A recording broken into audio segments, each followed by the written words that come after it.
I'm Alan. I'm Alyssa. This is New York Magazine's Eat Cheap. It's a great time to be broke and hungry in New York City. For $22, this is a really impressive plate of food. The quality of the food is so great. So even though it's a cheap eat, a $20 pizza, you're not skimping on the ingredient well. It's something that you really can't get anywhere else. It's not even like to eat cheap, you have to go to a dive anymore. $12, yeah. Not that you are dirt cheap, but for what you're getting, it is a bargain. Those are kind of the best. Careful with that, right? It's not 1,000 degrees, but 600 will hurt you a little bit.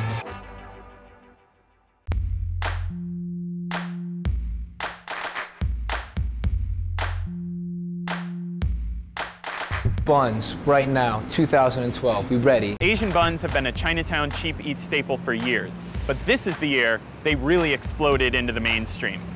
A bun is sort of like a big white lump dough ball that is spongy on the inside and crunchy on the outside. They're not messy and you don't feel like you have to go home and shower afterwards. You don't feel greasy. It's like a really... How do you eat?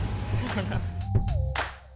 I would say it's almost like the Chinatown version of like a really soft, squishy hamburger. It's filled with anything the chef wants to put in it. There's lobster, there's pork belly, there's brisket, barbecue, fried chicken. It's really expanded so much farther than kind of this Asian influence in terms of the filling. You know, over at Wong in the West Village, the chef, Simpson Wong, sort of based a bun off the duck he was raised with growing up in Malaysia, where they would actually braise the duck and then pick it off the bird and eat it with their hands. Here at Wong, one of the most popular items on the menu is duck bun. It's actually my father's recipe. I start with braising the duck in Chinese white wine, black beans, and ginger. So we braise the duck in the sauce for about 2.5 hours, and then we shred it and we deep fry the bun instead of steaming it. The outside of the bun is crispy, the inside is soft and melt in your mouth. It's really quite phenomenal. So you can't really talk about buns in New York without talking about David Chang. He kind of brought it into the limelight in Momofuku, and at his Midtown restaurant, Mapesh, his chef Paul Carmichael is doing this lobster bun. It's half bun, half lobster roll. It has a little bit of that Chesapeake Bay Crab Shack vibe going on. Hi, I'm Paul, chef at Mapesh. Today I'm going to show you how to make our lobster bun. Boom. It's lobster that's poached and then finished with a sauce of Old Bay, lobster stock, Korean chili paste, there's maitake mushrooms in there, there's chives, and then the whole thing gets garnished with chicharron, which is basically fried pork skin. It's unbelievable. Over at Ginny's Supper Club, which is like the cool hidden hot spot underneath Red Rooster in Harlem, Marcus Samuelson has jerk veal tongue bun, a Jamaican-influenced bun in a soul food restaurant. It's very cool. So this is Ginny's jerk veal tongue bun. It's braised in jerk spices and then seared on the plancha for about a minute and a half on both sides just to get good color. After that, some of the jerk seasoning is put back on to the tongue. It's served with a steamed bun, cabbage, pickles, and Kewpie mayo. That's so Marcus, the African chef who's raised in Sweden, lives in Harlem, making a jerk spice bun is perfect. So one of the temples of buns in New York City is Eddie Huang's Bauhaus, where they pretty much do buns exclusively. I actually stopped by and talked to Eddie about it.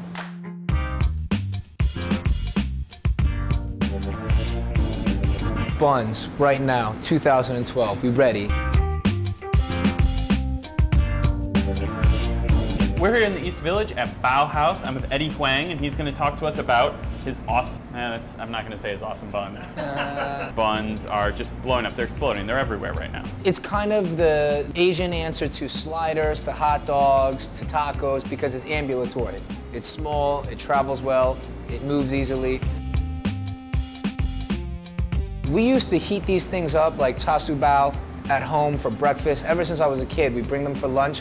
But this is like a different style, which is an open bao. You know, usually you get the enclosed steam bao. So yeah, this is something we've been eating for years and years and years, and Americans and even New Yorkers thought they'd only discovered like 5-6 years ago.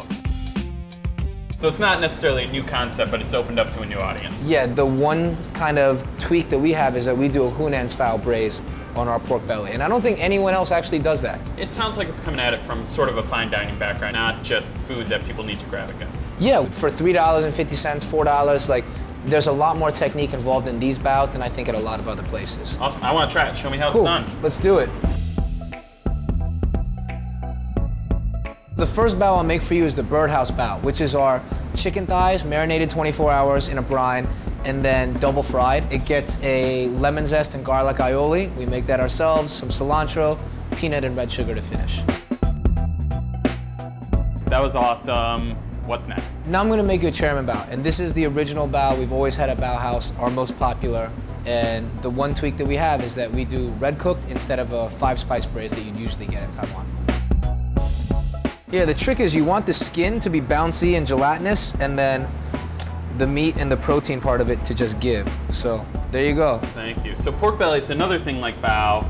New Yorkers feel like they just discovered it, but Yeah. it's been around forever. Yeah, my friends in the neighborhood will come by and eat it, and they'll be like, this is just all fat. What is this? This is gross. And now those same kids, like, they'll come visit New York from Michigan or Florida or wherever. And they're like, oh, I really want to try pork belly. I'm like, dude, you tried it at my house like 15 years ago.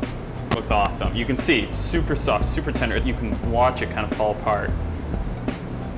The peanuts add that great texture because otherwise it's soft on soft, but then you add that crunch in and it's just like exactly what you need. It's perfect. Yeah, it's definitely not like your typical Chick-fil-A. Yeah, and we don't oppose gay marriage. Yeah. Subscribe to Hungry and feed your food obsession.